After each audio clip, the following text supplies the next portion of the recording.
What's up? It's your boy Carcino here, and this is not a video I like making. I really don't. It's just, it's been so many years, and this is the anniversary, June 12th, 1994. I'll never forget it. Everybody in Chicago, we were all getting ready for World Cup 94. It's going to be held at Soldier Field. They got the signs up, World Cup this way. Everybody made a lot of money off foreigners during that year, during that summer.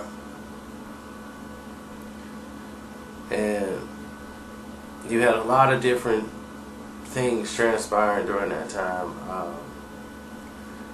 It was, just a hot year all over. That was like a hot summer. All these things was transpiring.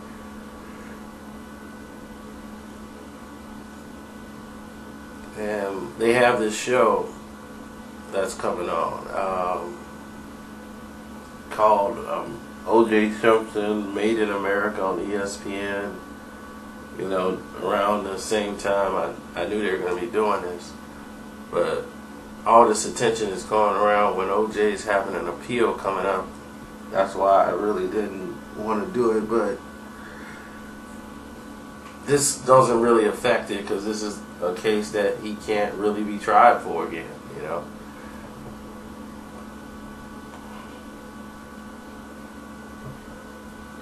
But here's what I think happened. Now, going into this situation, you have to look at every parameter of the situation at hand. The Los Angeles Police Department, Daryl Gates, and everybody else in LA, you knew how bad it had become. Crack epidemic had hit LA like a bomb. And to find out that the government had something to do with it was just even more mind-boggling. And the police were mistreating African Americans. Just murdering guys left and right. Invading them, planting evidence, doing whatever they got to do to make their invasions legal, and just racially profiling people. They murdered a guy on the highway who was trying to drive his pregnant wife to the hospital. You had the incident in which the black lady, I can't remember her name, starts with an E, I think her name was Yuli. She died over a gas bill that was like 20-something bucks. She got murdered on her front lawn in front of her children. Shot 8 times by the Los Angeles Police Department. She did have a knife and wrestled with them, but the knife became loose, and when she picked the knife up and threw it, and they just shot her 8 times. And this would prompt everybody to try to bring stun guns into the case. But Daryl Gates, the founder of DARE, and all this stuff, this was something that could have been avoided. He was a media PR type police chief. He wanted to run for mayor eventually. He's one of those type of politician police chiefs. And he sticks with his boys no matter what. Even when he knew they'd done something wrong. And then, look, can't keep sweeping this stuff under the rug. You guys are putting me in the press in a negative light. I want to try to run for mayor one day, He went to bat for a lot of his guys in a lot of shifty situations. And they cost it. In the end, it cost him. Now,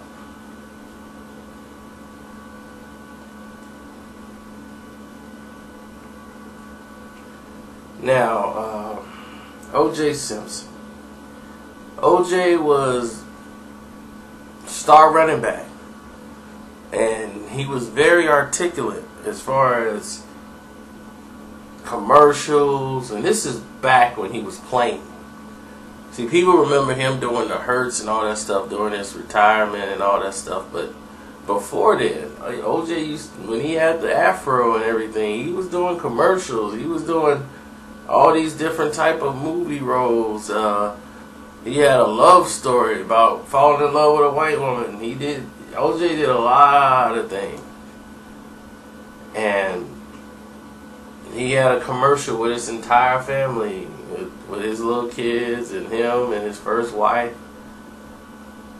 You know, and everybody loved O.J. He was the epitome of what Hollywood is. Then he began to go a different route.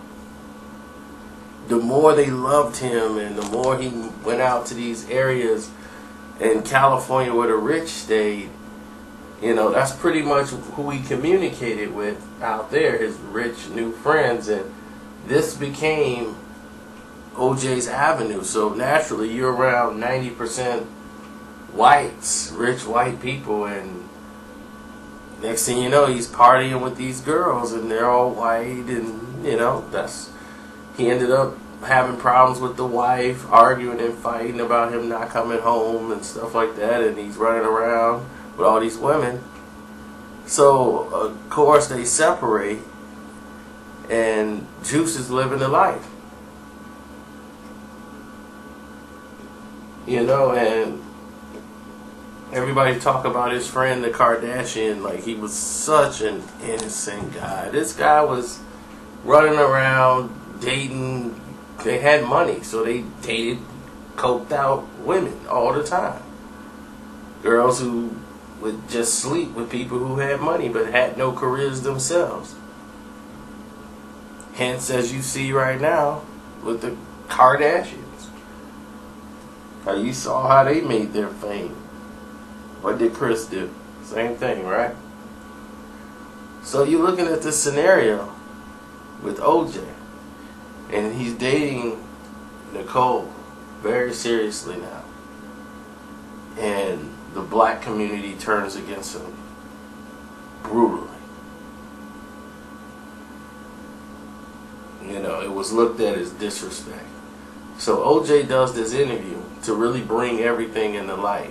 And when they ask him about him dating a white girl and how this movie of him portraying it, you know, with him dating this white girl in the movie, and he's a married man and playing in the character, it was almost like this was real life for him. But he was like, yeah, well, I don't, you know, arrogantly saying like he don't feel he owes the black community anything. Like, people think you owe them, and I don't owe anybody. You know, I'm the Jews. I want to do what I want to do. So, a lot of different scenarios started to, I would say, fester or show its ugly face or ugly head in the situation. You had a situation in which in Brentwood, very drug heavy oriented place. Plenty of drugs in Brentwood. And they were pretty well off. But here's the scenario. Most people there are all doing drugs at a fast pace. It's no different than where I'm at right now. This is a drug-filled area.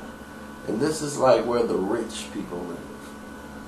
You know, and I don't mean like the celebrity rich. I'm not in that area. I'm close to it, but I'm not in that area. I'm like about 10-15 minutes from that.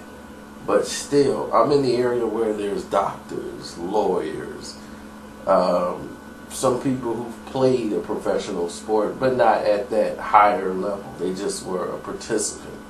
They have wives that make about 150. They make about 150 or two a year. They make about 300-400 grand a household. They can go out to the strip clubs, to the bars, and buy drugs, and it's so frequent for them to get it. It's like, how do they get these drugs? And they're just floating around in the clubs, and people ignore it because they need the business. They need them in the bars to spend money. Same thing out here. I mean, over there in Brentwood, but at a higher standards. All these celebrities have drugs. But they can't, for their image, they can't be seen going to buy drugs. So they have friends that hang around that people are like, why are you hanging out with this loser?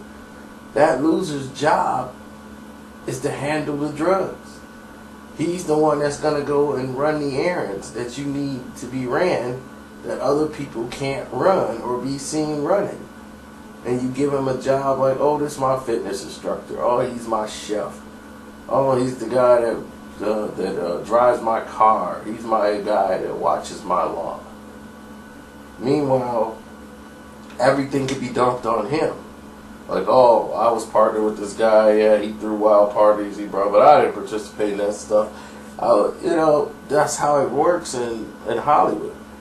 So this was OJ's way of, they were involved in allegedly, let me put it that way, allegedly they were involved with a lot of drugs. There was a lot of crazy sex at the time, and whenever OJ and her would get into a fight, Nicole, whatever, she would go and sleep with another guy just to get OJ upset,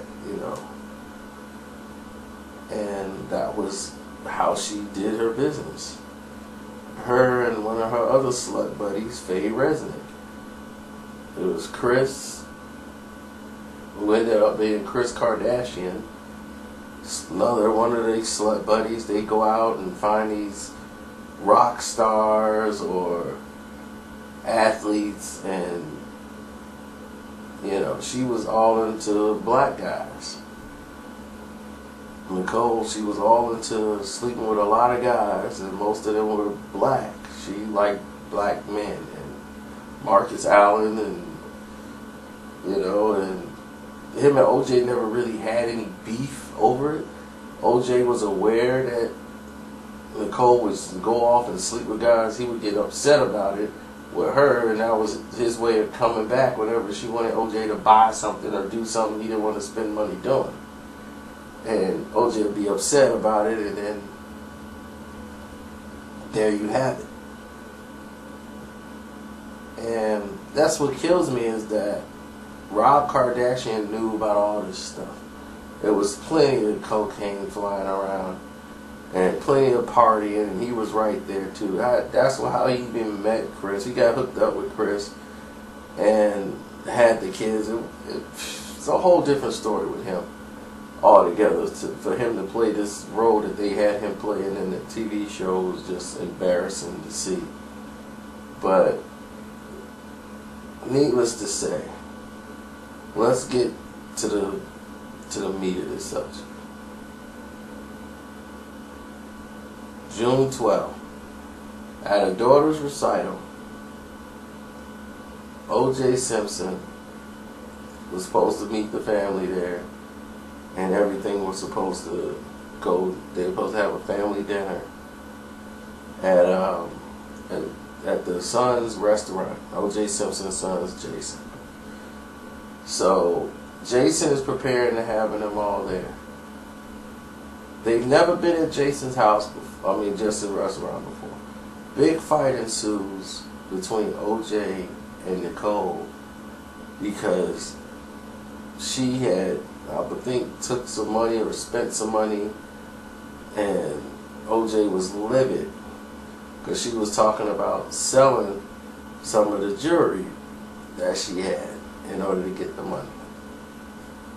Allegedly, this is what's going on. Now, all of a sudden, right, they have this big argument, the son's livid because he was going to have people there at this restaurant. Now, no one's coming there at all. So the boss said, well, you know, we're going to be closing down early. And he's a chef, and he's got these large chef knives. He has a history of violence. He has a temper. You know, he gets very volatile at times. He almost killed his girlfriend before. And a lot of people had written him to be the killer for a long period of time. And I thought, man, Jason did it, and OJ was covering for him. For a long period of time, I believed it. Because the alibi that he gave was not accurate. And, you know, he borrowed his girlfriend's car. Her story was not accurate. It was like she was telling a story that didn't make sense. Or once she was told, then he tried to kill her one time, almost choked her to death. Then he cut one girl's hair off. He violently assaulted the owner a place he used to work at. And that's how he got on probation. So his violent patterns were all, you know, documented. So he seemed like a perfect suspect for the crime. But the LAPD was so hell-bent on O.J. Simpson that they omitted that. They omitted everything, that he had access to these large chef knives. You know, like, what happened? So, anyway.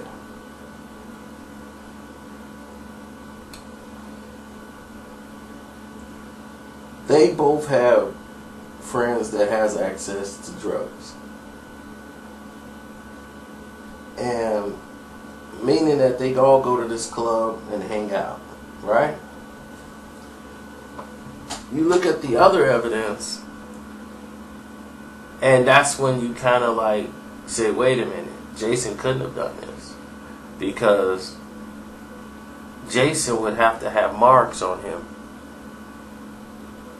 Jason would have had to been bruised, or some type of mark would have had to been on him.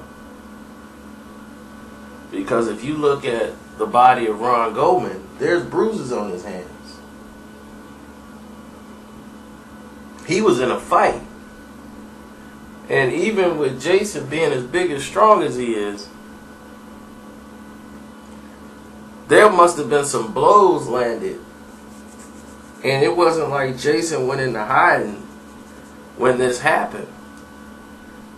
He was right on the scene. So in 2 days, he would have had some telltale signs of him being in a struggle.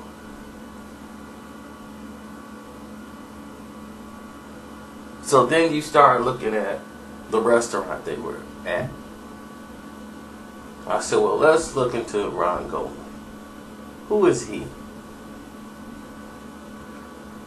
At this restaurant, Ron Goldman was just one of the guys Nicole messed around with or worked at the hotel, the restaurant, whatever. But he was mostly known as a little low-end drug runner, as most of the waiters were at that restaurant. They can't be seen bringing drugs home, the celebrities. So these waiters, most of the people that worked there, they ended up being either male escorts or basically just low-end drug runners. No one even noticed that a man named Brent, who was Ron Goldman's friend, was murdered brutally by a sharp knife right before this happened. And then in different instances, other waiters were murdered that worked at that restaurant too before this happened.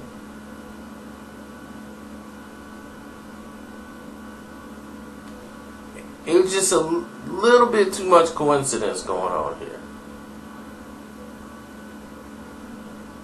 So you go back to this jewelry situation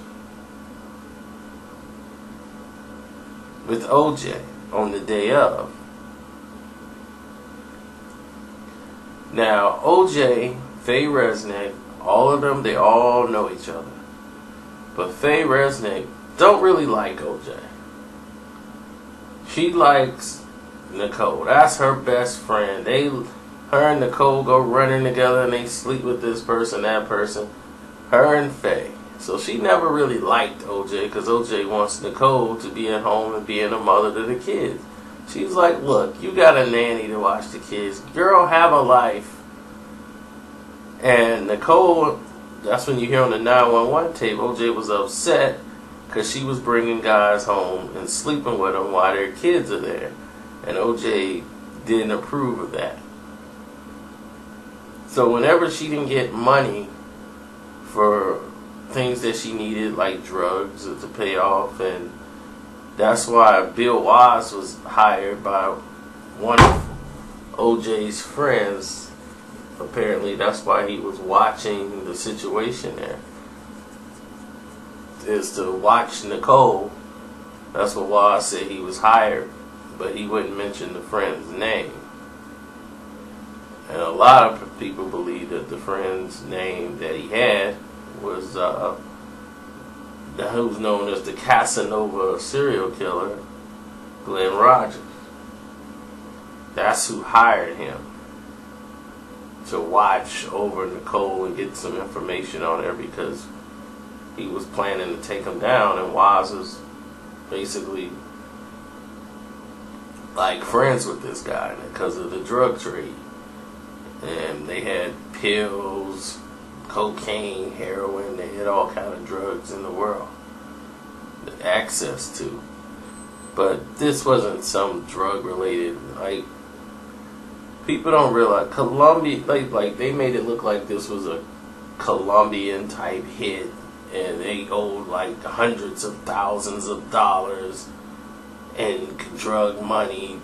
Drug dealers don't operate that way with the rich. Drug dealers will give you a certain line of credit to a certain degree. And this is how celebrities do. If their credit gets burned, they're going to go to their other celebrity buddy who's on drugs and have them run up their credit. And then you're cut off.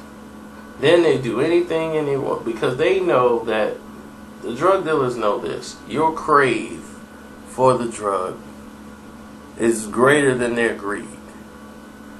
So you're going to want the drug before they want to go and have to come get you for the money. So then all they have to do is wait. You're in a very rich area. You can get access to the money that's needed. So they have a cutoff limit with all these people and saying, look, your friend owes me this much money. You owe me this much money. All you guys are cut off until I get my money. Pretty soon they got no one to go. They got no one to get it from. They got to come back to this guy and pay him his money. Sometimes things get out of hand, and depends on the level of the celebrity, messages have to be sent. Now, low-end guys like the waiters, they might get knifed up and shot up because you can't kill the celebrity. It's too much attention and it's bad for business.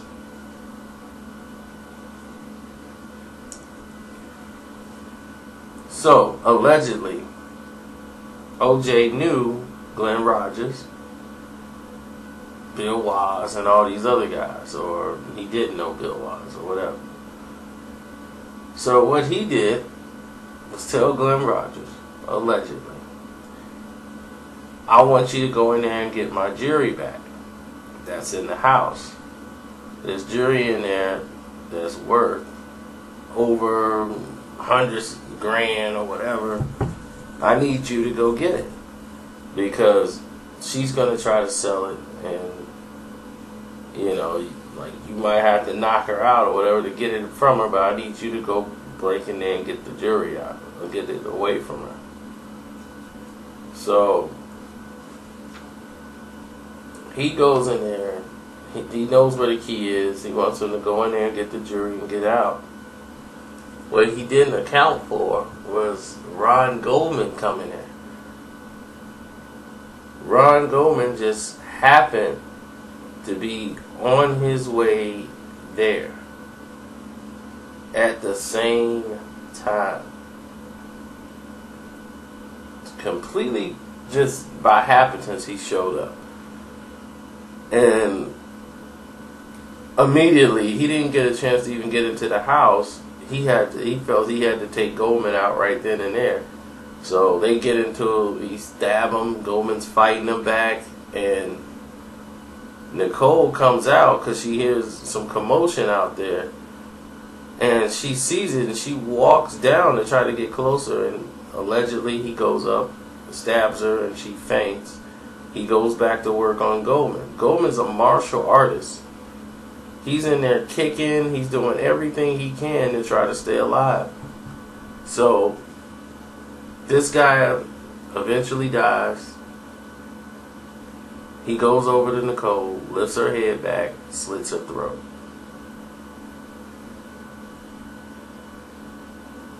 And basically leaves.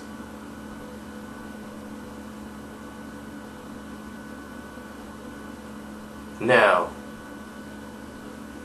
OJ shows up to go check on the situation at the house, because he hasn't heard anything from Rogers or nothing, so he wanted to go see okay, let me see if there's been a break-in or the cops are there, and he's just stopping in to check in to see if the jury, our jury was missing, and he go in there to give his alibi or whatever. Just say he was stopping by to check on the family and the kids. And right in the driveway, he sees two bodies, Nicole's and this other guy, and they're right in the driveway. He's shook up, distraught, and he gets the heck up out of there. How he cut himself, I have no idea. But he could have done that at home, out of complete nervousness after what just happened. Now he knows he's got to get out of town quick because he's an accessory, allegedly. And he books a flight to Chicago and make up something about business and gets out of town quick. Now, here comes the ridiculousness of the situation.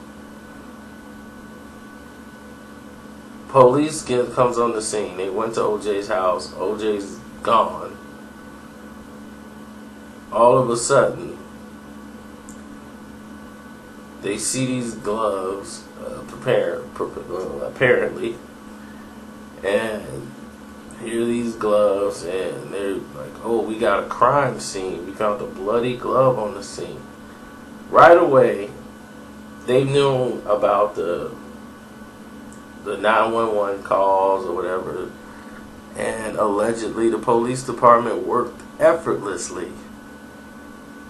Mainly, one detective, Mark Furman, went back and said, this guy did it. And the department believed it, and they wanted to move forward with trying to convict O.J. Simpson. When they first called and informed him that his wife was dead and he needed to come home, he just said, oh, okay. He never asked how she died, which is the natural response of anybody, especially a husband. If somebody that you know or loved had just died, you want to know what happened. He never asked. That gave them the probable cause to move forward. Now, this whole process takes place. This whole investigation starts. the trial, OJ's arrested, the whole runway thing, and OJ feeling so guilty about what had happened because he can never tell on Glenn because that just implements Glenn's going to definitely take him down with him, and he's going to jail for an accessory, so he can't mention Glenn. He's got to sit there and take this and just say, I didn't do it, because he didn't. But now he's stuck in this situation because he knows he's an accessory to the fact. So he can't say anything about it. So he's tortured inside. Now, you got a situation where the police department think they got enough evidence on OJ to convict him because of the simple fact OJ Simpson has all the blood of Nicole and Ron Goldman in his truck somehow. They're like, how did this happen?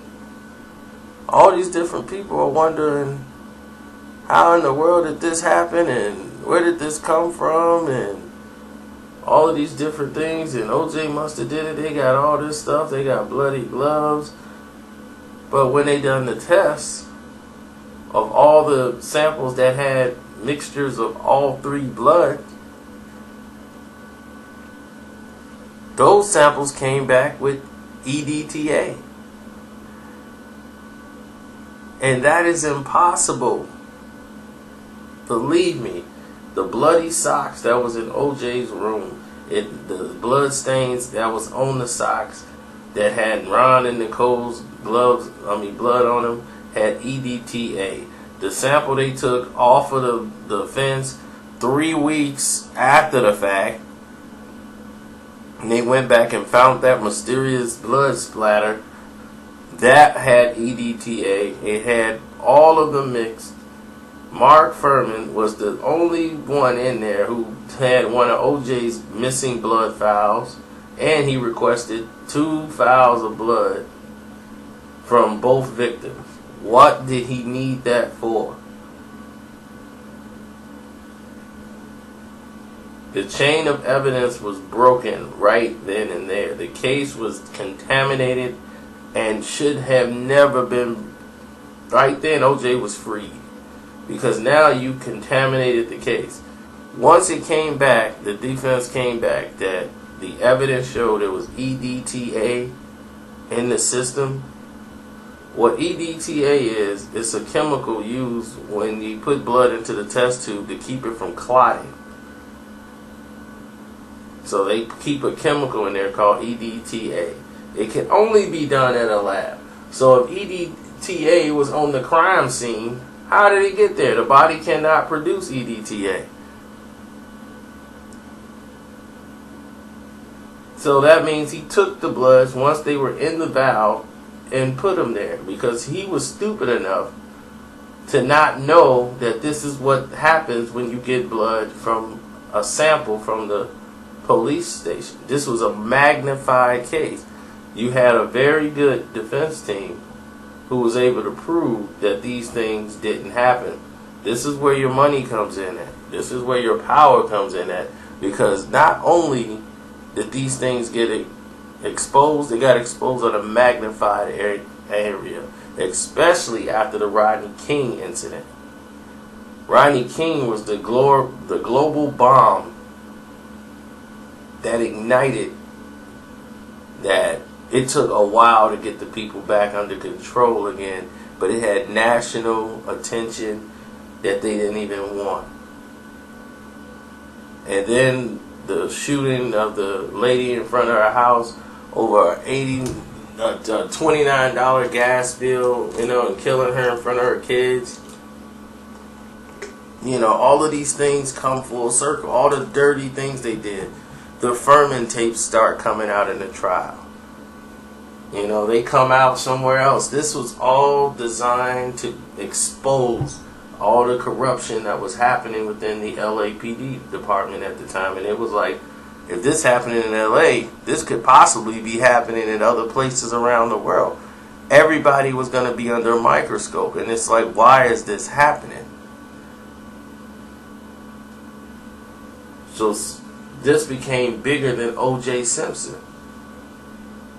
This was about a manhunt against blacks in America. O.J. just represented that, because once he felt in his mind that his celebrity immuned him from all these things and protected him, it didn't. But it was a good thing he had the best defensive team in the world that proved that he didn't do it. And the police department, they have all this evidence in front of them to go back and try to interview this person, that person, about the crimes and see what they want to do. They would never, ever, ever look to close this case or bring this case back, because it sheds a dark light on the Los Angeles Police Department for blowing this up. They hate when this stuff is back on television. Oh, we're going over the trial again. The trial in which they botched, when which one of their detectives, they knew, the police department knew that this guy was a racist. This guy admitted to planting evidence and said all this horrible things about the Judge Ito, his wife. I mean, he was just hateful even against white people. He was just a hateful, spiteful man, and he was the lead detective in there and collecting evidence. This guy admitted to tampering evidence on the tapes. Like, yeah, we planted evidence on people before. So he has admitted to a history of doing this stuff. Then you find him blood with EDTA in him on the council, the mid-console. But why wasn't it on the steering wheel? Only OJ's blood was on the steering wheel. Only OJ blood was on the door. Only OJ's blood was on the console of the car. Then all of a sudden, once he goes to the station, they find this other splatter that looked like it. The hand would have had to have been covered in blood in order to make these type of stains, when it was the defense asked a perfectly different analyst team to come in and analyze the situation. And they got a better crew of experts to come in there. That's how they found out what they thought all along, that the chain, that something happened here that wasn't right. And then no one followed police procedures. They contaminated the crime scene a long time ago. And because of it, you know, they never had to deal with this in Brentwood. They never thought that this was something that would matter in a case like this, because they never had something this high profile where contamination of evidence is important. These other things are important. It seemed like there was another blood spill on the scene of the crime, when it was a blood spot on there just from looking at the photos, but that got all washed away and moved, so that's gone. They had an extra footprint there, and this is what people always thought all along, that there was another person there. It was two people. When it was first going on, they reported on the news, and police are investigating a second suspect. They're looking for a second suspect. When they arrested OJ, they were looking for it, then they turned back, no, we're not looking for a second suspect. It's like, well, which one was it? You know, they jumped the gun. One of the news people got the report that they were looking for another suspect. And then you see there's a footprint from somebody else. One of the witnesses who was there, who testified that he saw a white or Latino man, saw Nicole. He was walking his dog.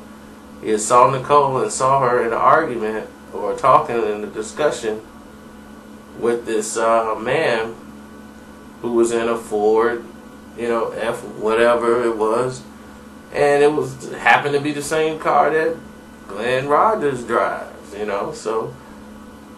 But none of the description fit OJ.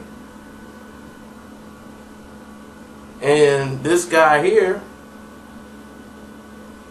Ron Goldman's got bruises and stuff on his fists like he been fighting. OJ ain't got a mark on his face. Nothing. This guy was in the martial arts. They got to be some mark on the other guy.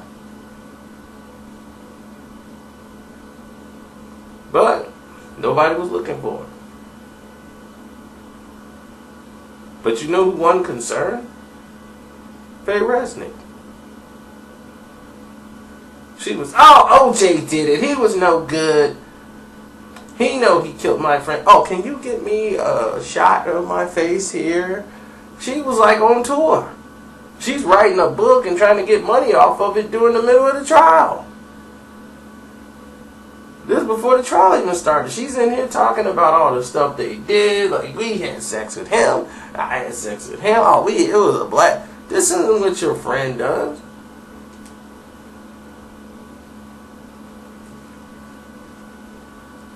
Faye Resnick knew that, because they both knew Glenn Rogers. They knew the type of people they dealt with. They knew people who they had friends who was doing drugs that were murdered for drugs. OJ did an interview with ESPN.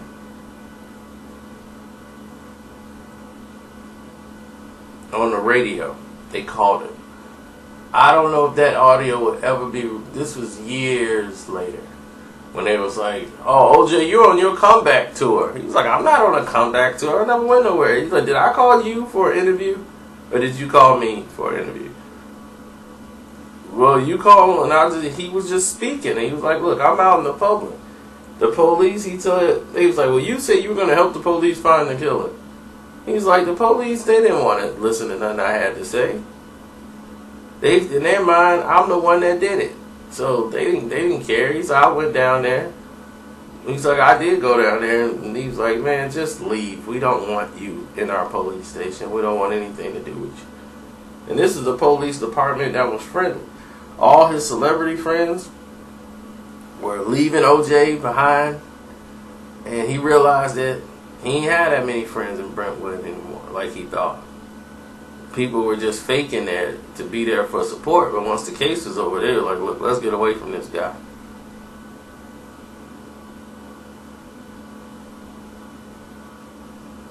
So that's the scenario. Now, all of this is coincidental or not factual. This is all allegedly. I just want to put that out there now, if I didn't say it already. So, this stuff could have happened, may not have happened. This is all for story purposes only.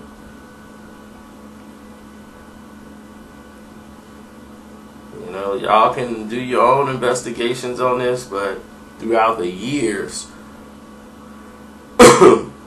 we've had this come up. OJ has named Faye Resnick. He's named all, like, people should investigate Faye Resnick, because he was trying to get people to see, the police, the journalists, everybody look into her life. You're going to find Glenn Rogers. You're going to find this is the person that did it. So OJ wanted everyone to look at Faye, and it was like, look, he came in through Faye. So Faye's the one, you know, like Faye and Glenn, they working together. That's her friend. He did it. I didn't tell nobody to do nothing.